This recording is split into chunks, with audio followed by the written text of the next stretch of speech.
关节不退化，骨质不松，欢迎收看骨骼关节健康讲座。我是你的骨科医师戴大为，又到了好书分享的时间了。今天要分享什么书呢？今天要分享这一本《一辈子不疼痛的膝关节》。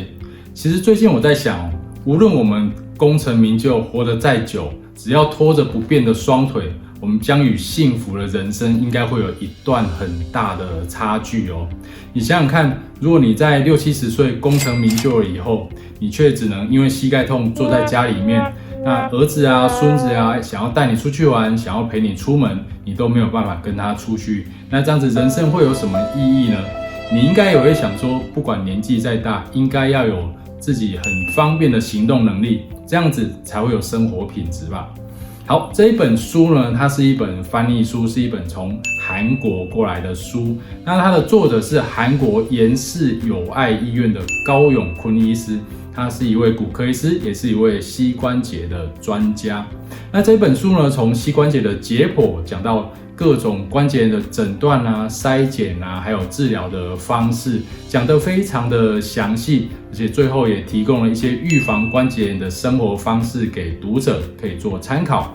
比较特别的是呢，它有把年龄作为区分，每个年龄应该要注意什么样子的事情才能避免关节炎呢？今天就来分享这个部分的内容给大家。他建议呢，在20岁到40岁的时候，应该要避免运动伤害。运动伤害呢，是造成膝关节退化的一个很重要的原因哦。因为我们在20岁到40岁的时候，特别容易去做一些比较剧烈的运动啊，像是打篮球啊、足球啊、橄榄球啊、跑步啊、登山啊等等。那这些难免会有一些碰撞就会造成伤害。那膝关节的构造非常复杂，里面的十字韧带啊、侧韧带啊，或者是半月板啊，都有可能造成受伤。那一旦受伤置之不理的话呢，其他的组织就更容易会受伤，所以关节就长期来说会不稳定。那不稳定呢，就容易造成软骨的磨损，就会造成加速的退化。所以在20岁到40岁这个年纪，我们特别应该要注意的就是避免运动伤害，而且有运动伤害就要积极的治疗。那这本书呢，建议40岁到60岁的这一群中年人应该要特别注意什么呢？应该要特别注意生活习惯。在40岁到60岁，通常我们都开始事业有成了，经济情况也比较 OK 了。那通常美食就会一餐接着一餐来，所以我们体重也会逐渐的增加。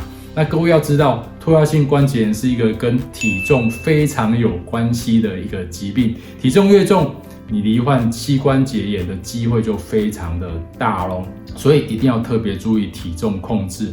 那当然，我们40岁到60岁难免应酬比较多啊，压力比较大啊，总是会想用美食来抒发。如果你知道体重控制非常重要的话，就要特别注意。如果你今天吃的美食，下一餐可能就要吃少一点咯。那另外，这个年纪也有可能开始有初期的关节退化的症状，就是膝关节会开始酸酸的，会开始疼痛，会开始僵硬。因为这一群人呢，他特别忙碌，因为刚好是工作的巅峰时期嘛，所以可能痛就吃止痛药，也不去管它，就放任关节慢慢的退化。那这样也是不是很妥当的方式，一定要尽早就医，看看有没有什么补救的方式。那第三个就是对于60岁以上的人呢，其实关节就有可能已经开始退化了。那这个最重要的重点就是说，不要认为关节退化或膝盖疼痛是一个正常的现象而置之不理。如果你置之不理呢，它就会恶化的越来越快，导致最后你很快就会需要来找我们手术，找我们换人工关节了。那你可能会想啊，老了啊，本来就会退化了啊，或者是说哪有年纪大不会酸痛呢？酸痛是正常的吧？或者说我自己的身体我最清楚，你们都不用跟我讲，这个就是老毛病，不要管它就好了。其实这些错误的观念呢，都会造成关节的进一步恶化。所以其实关节炎它是可以早期诊断、早期治疗，而且做一些生活改善的措施，就可以避免它继续恶化的。所以如果有问题，记得要找专业的医疗人员来咨询，尽早可以开始做减重啊，开始做适度的运动啊，或做一些治疗来延缓关节退化，说不定你就可以避免开刀哦。好，这个就是这本书的内容大致上的分享。我觉得虽然它是一本翻译的书，但是翻译的也还不错，文笔非常的流畅，值得大家来阅读。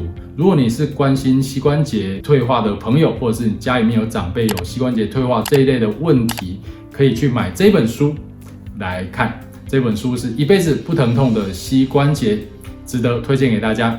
好，今天的内容就到这里告一段落。我是你的骨科医师戴大为，我们下次再见，拜拜。